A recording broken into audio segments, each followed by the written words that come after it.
Hey folks, this is Rainiac, bringing you the fifth and for now final review of Series 7 of Doctor Who.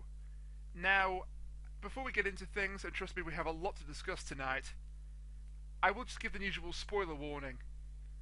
This time, more than ever, if you have not seen The Angels Take Manhattan yet, then A, you don't know what you're missing, go and watch it immediately, and B, please do not watch this review until you have seen the episode in full. There are major spoilers in this review, more so than any other review in this little series I've been doing, so please do not spoil it for yourself. There'll also be some minor spoilers right at the end for the Christmas special, but I'll keep them to the end, and they're going to be very, very minor anyway. So, you have been warned. Right then, The Angels Take Manhattan. 2 words. My God. We knew, or at least people that knew it was coming, knew this was going to be a pivotal episode. We knew this was going to be an impactful episode. I don't think anyone was quite expecting the impact that this episode made. We kicked off with a rather creepy opening that set the tone and atmosphere for the rest of the episode. The whole concept of seeing your older self die in front of your own eyes, that's very unsettling. It's something that's been done in science fiction before and also in fantasy before, but it never ceases to be unsettling. I mean, think about it.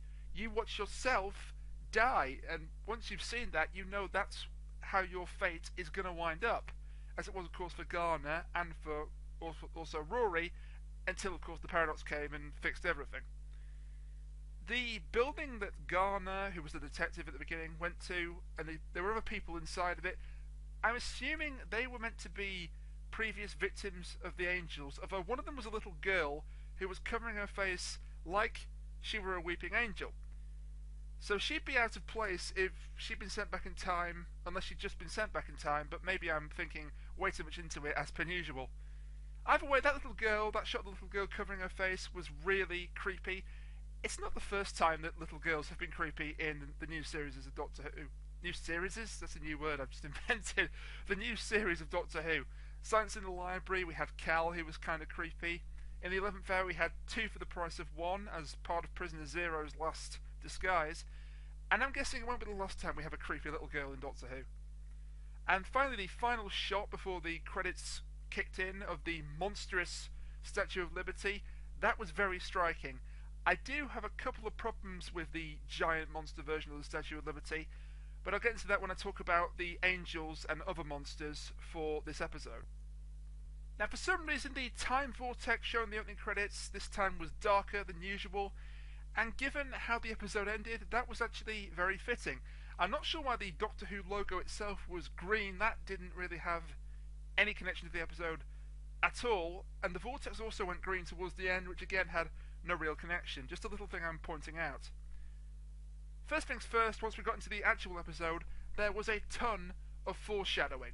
Obviously, with this being Amy and Rory's last episode and knowing what we know right at the end, there had to be a lot of foreshadowing, but they really laid it on thick. Not that I mind that, because I feel they had to lay it on thick.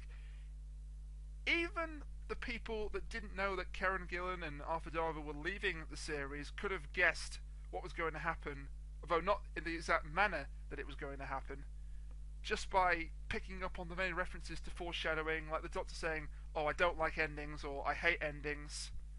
There was another one with River's Song, an even more obvious one a little later on. We've also, of course, had various references to foreshadowing in the previous episodes of the series. The most striking one, I think, was probably in Dinosaurs on a Spaceship, which I alluded to in the review, where the Doctor said, "Don't worry, Amy, you'll outlive me," and I think Amy said, "or vice versa," and of course, that's exactly what happened right at the end. I'm not quite sure why the TARDIS went to the graveyard the second time it came back to 2012, when he bounced off 1938. Or, that is, I didn't understand that until I watched the episode again for the purposes of doing this review.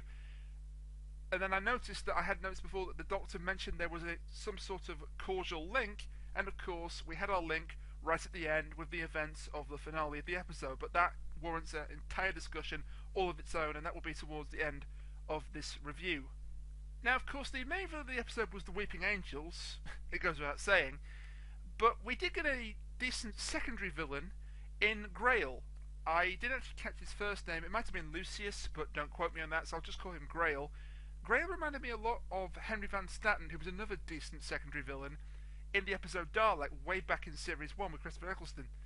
In fact, there's a lot of similarities between Van Staten and Grail. Both are collectors, both chained up a monster for their own private collection.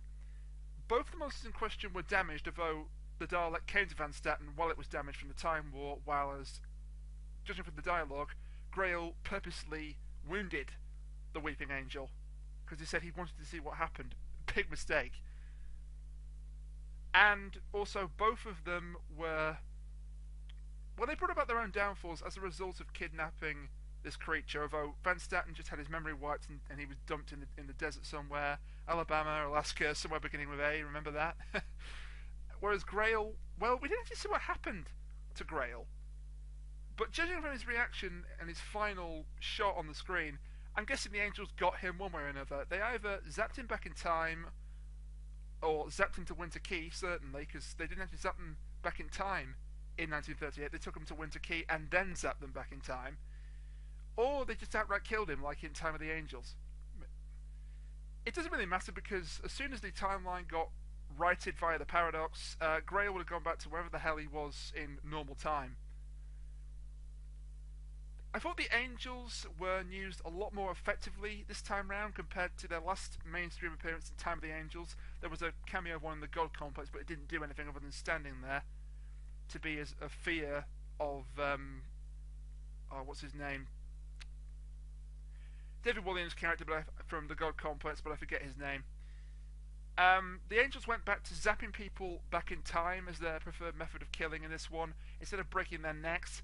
And I think that's a much better method for them to kill people. The neck breaking, it was a bit violent for the Angels. They're supposed to be the nicest psychopaths in existence, according to the Doctor, the 10th Doctor in Blink.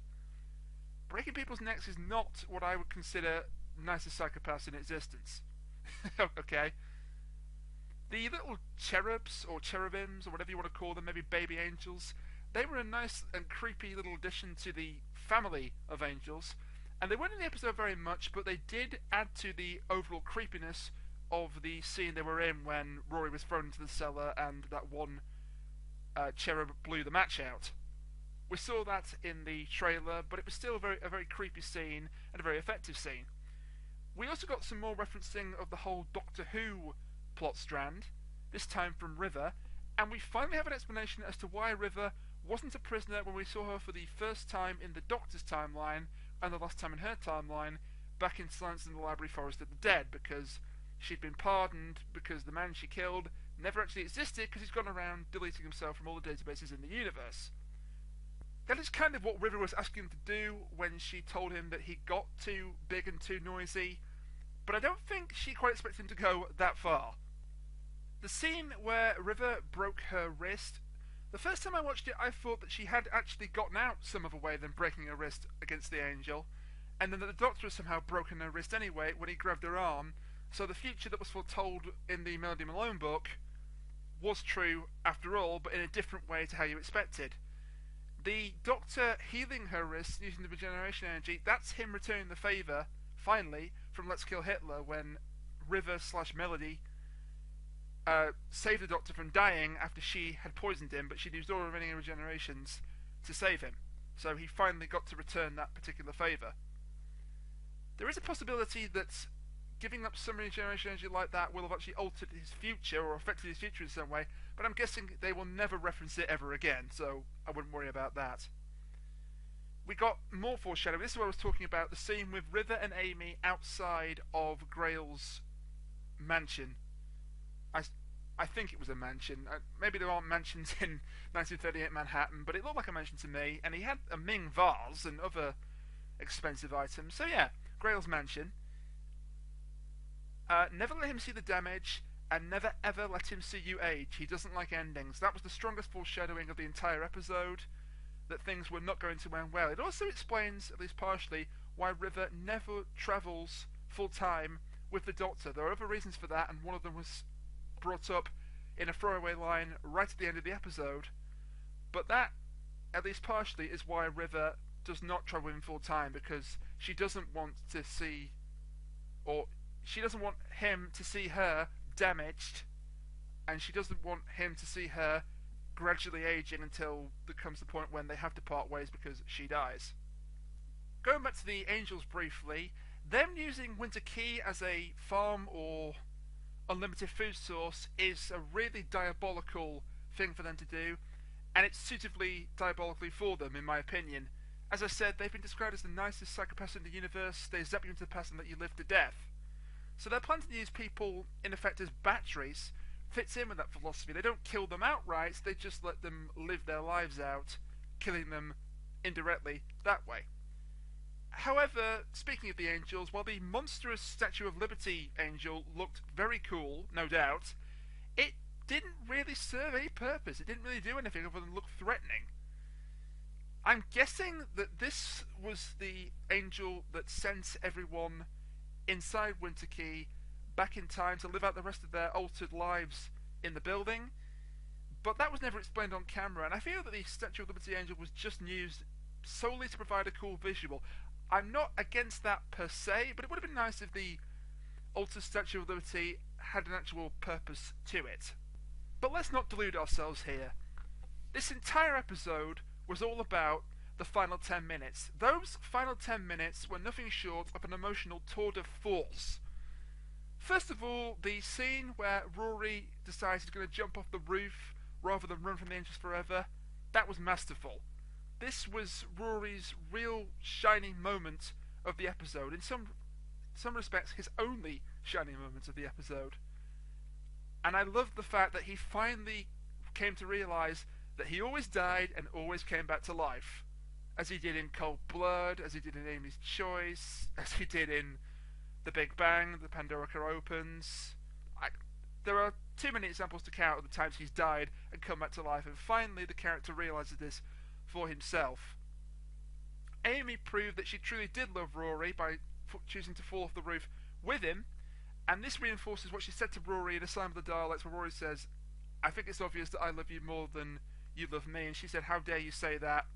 And then they kind of ruined it by throwing in the thing about her not being able to have kids again for whatever reason, which didn't have any bearing on anything after that episode. There's also a link back to Amy's Choice, where again Amy chooses to kill herself rather than live without Rory, and in doing so everything is made right again. Albeit that was a dream, this was actually happening in real life, but it was in a paradox. I don't always like the use of slow motion in TV shows and films, because if it's used in the wrong places it comes across as very cheesy. But when Rory and Amy fell off the roof together and everything slowed down, that was used very well, and that combined with the music made for a really, really powerful moment. In fact, when I was watching it the first time, I actually almost bought that was the way the Ponds were going out of Doctor Who. It was that impactful. I thought, this is it, the Ponds are gone for good. I thought maybe the paradox was going to work, but maybe they were going to be trapped in an endless cycle of dying. Of course, their actual departure in some respects was even sadder. Although the Doctor didn't seem too concerned about Rory, did he? When he fell off the roof, he wasn't shouting about Rory, he was shouting, "Amy! Amy!" However, to give the Doc his due, he did seem grateful to have Rory back when they rematerialised at the graveyard back in 2012. While we're on the subject of the music, I think the special mention here has to go to Murray Gold for the music that was in this episode, especially the music in the last 10 minutes. The music they played for the fall off the roof for Amy and Rory, and also the music used for Amy's final scene in the graveyard, were both brilliant, and they really helped to invoke the emotion. I'm a great believer that with the right music, it can really lift a scene even higher, and that's exactly what happened with these two scenes and these two pieces of music. Murray Gold has composed some great tracks in the past. I'm not going to go into a huge list here, but Valet de Chem, I rest my case. And let's be fair here, he has also come up with his fair share of bad tracks, quote unquote, but I think he really outdid himself this time, and he helped to give the Ponds a very fitting and extremely powerful departure. I also have to give Stephen Moffat all the credit in the world. And usually, I'm quite good at guessing what's going to happen as the twist of the episode. Here, he had me second guessing myself right up to the very end. My first thought was that the fall off the roof had gone wrong and Amy and Rory been killed for real or trapped in a paradox, but then of course they showed up at the graveyard completely fine, so that was wrong. Then River says something about they're going to get terribly bored hanging around here all day. I thought that maybe they had to stay in Manhattan to keep the paradox at bay, or they couldn't go in the TARDIS because of being part of the paradox. They were the core of the paradox, and therefore the TARDIS couldn't take them. But then they prepared to take off in the TARDIS, so of course that wasn't it either. And then I started to think that maybe we'd all been fooled, we'd all been trolled, Arthur Darvill and Karen Gillan weren't leaving after all, and Amy and Rory were staying in the show. And then, of course, Rory got set back in time, and the rest is history. But at last, we come to the thing that there is so much to talk about, and that is, of course, the ending. Oh, dear Lord, that ending. That ending was beautiful in just about every respect. Rose's departure from the series, emotional. The only one I actually cried at, but then again, I was much younger then, so you'd kind of expect me to cry there. Donna's departure, probably even more emotional. That one I didn't cry at because by that point I was older and wiser. But this departure just about topped them. Just about. I never thought Stephen Moffat would have the balls to outright kill off a companion. After all the times he teased it, I thought he'll never go through with this. And lo and behold, he not only did it, he did it twice. Karen Gillan's acting here was absolutely phenomenal. Her final words almost moved me to tears. When she said, "Raggedy Man, goodbye," I almost shed a tear. I didn't. In fact, I did a quite good job keeping my emotion in check. I imagine some people were absolutely bawling their eyes out in front of the television screen at that point. Up and down the country, up and down the world. But as I said, Karen's acting here was absolutely brilliant. Her emotions went between sadness, fear, anger and hope, all in the same scene. Sadness at what had happened to Rory and the fact that she was never going to see the Doctor again. Fear as to whether the angel was going to send her back to Rory or if she'd just be lost in time somewhere else. That, by the way, would have been even more heartbreaking. Anger, I suppose, at the angel, although that was the least felt emotion I thought from that scene. And of course hope that she would be sent back to Rory and she would see her husband again.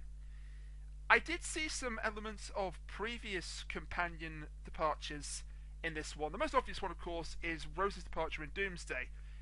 Rose is sent to somewhere where she could never see the Doctor again, although, of course, she famously did come back in the end of Series 4. And the less said about that, the better, by the way. Whereas here, Amy was also sent somewhere where she couldn't see the Doctor ever again, but that was just back in time.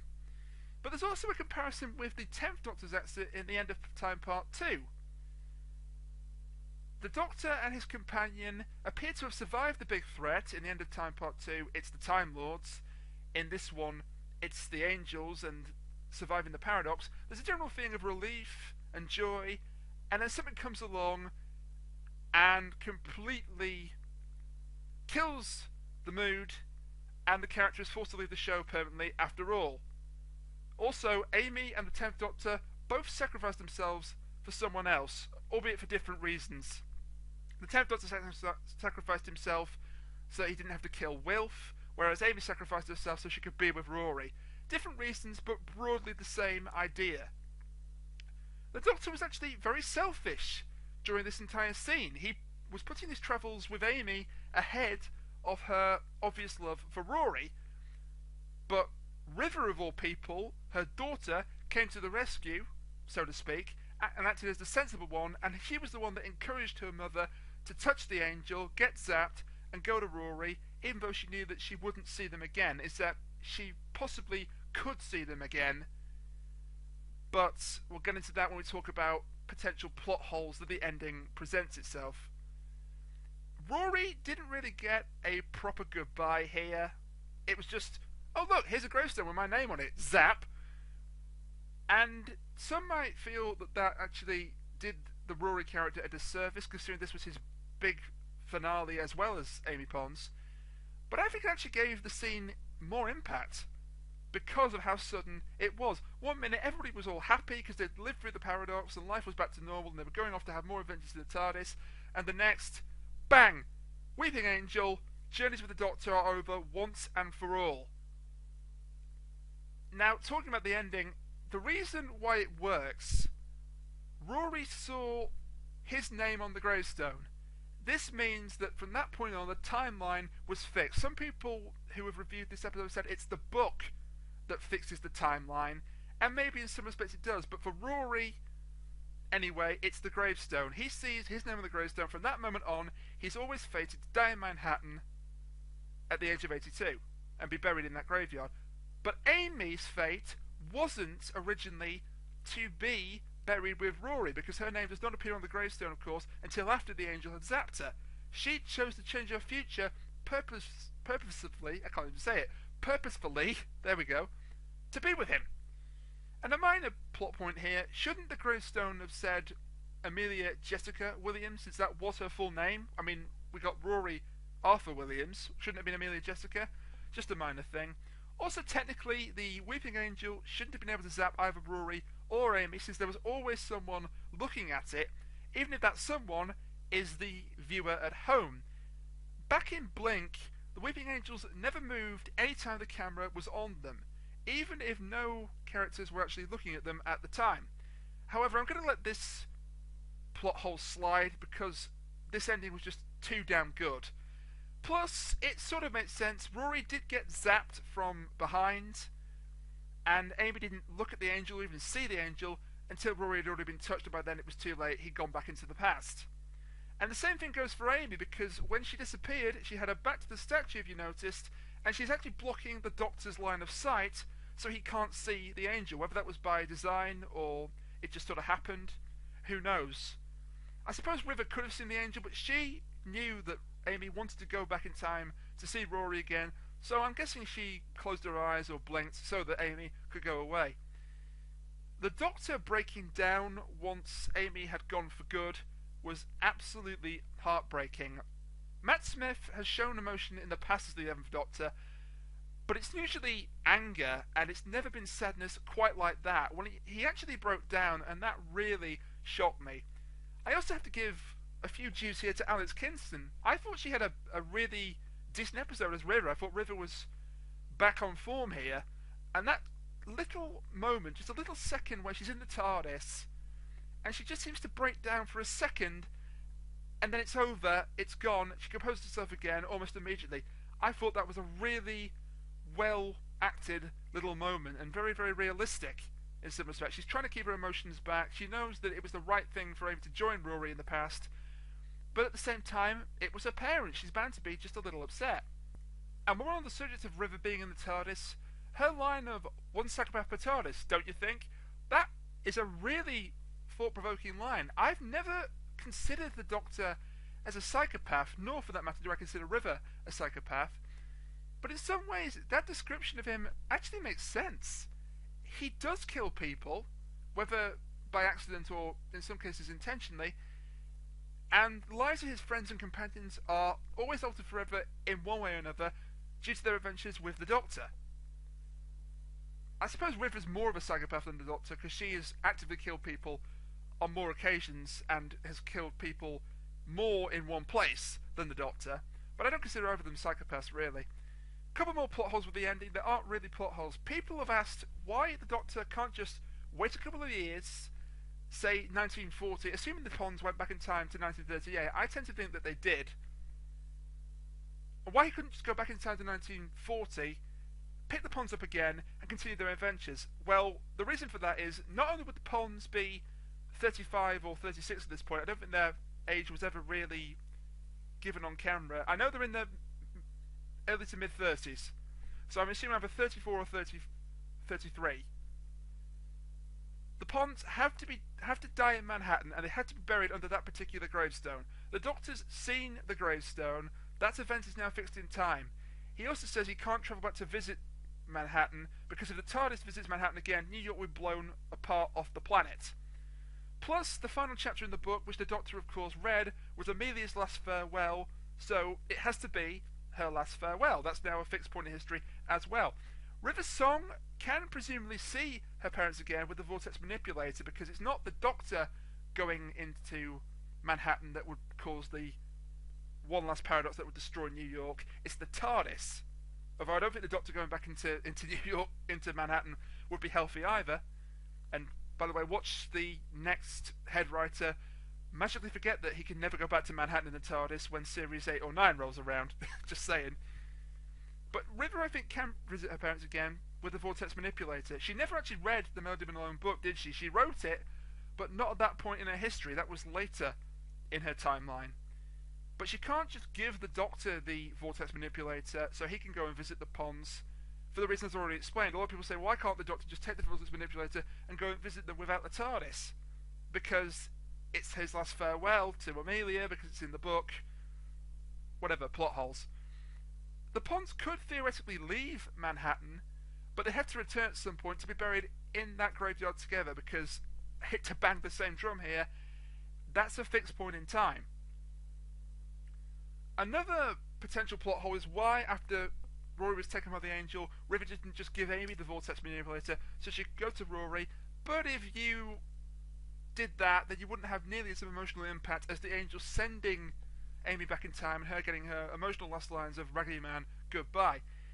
In some ways, in fact in many ways, this ending was a lot sadder for the Doctor than it was for Amy and Rory. The Doctor knows he can never see either Amy or Rory again. And the same is true of them with him, but they have each other even if they're in the past. I also feel very sorry for Brian Pond. He's still Brian Pond, even though the Ponds have now gone.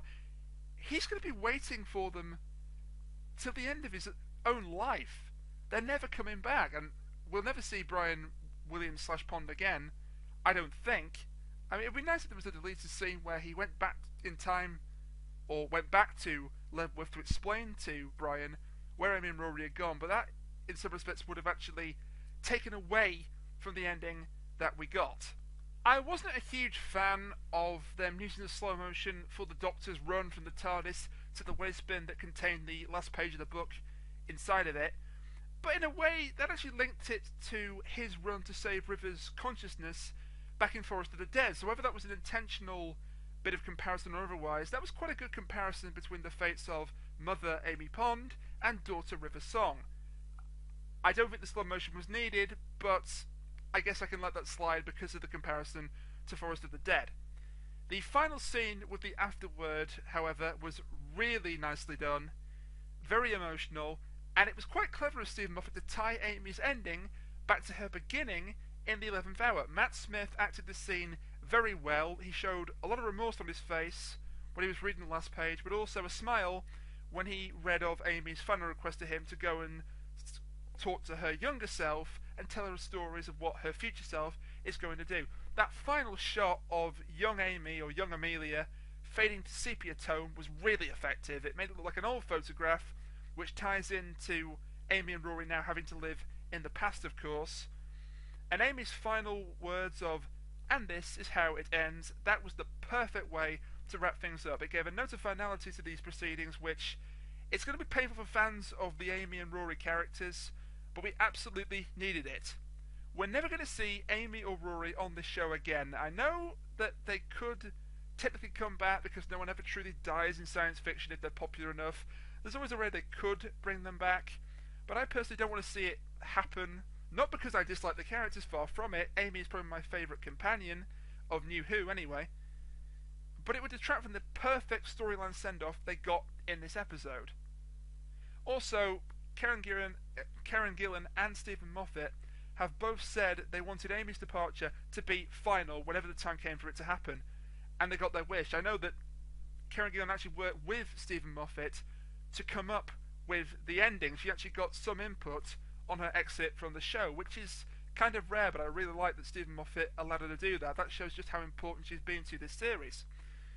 Also, just to blow all your collective minds, in a roundabout way, the Doctor going back to visit young Amelia and tell her stories of what her future self did or will do means that Amy and Rory were sent back in time by the Angels because the Doctor visited Amelia as a youngster after present Amy and Rory were sent back in time by the Angels. Confused? So am I.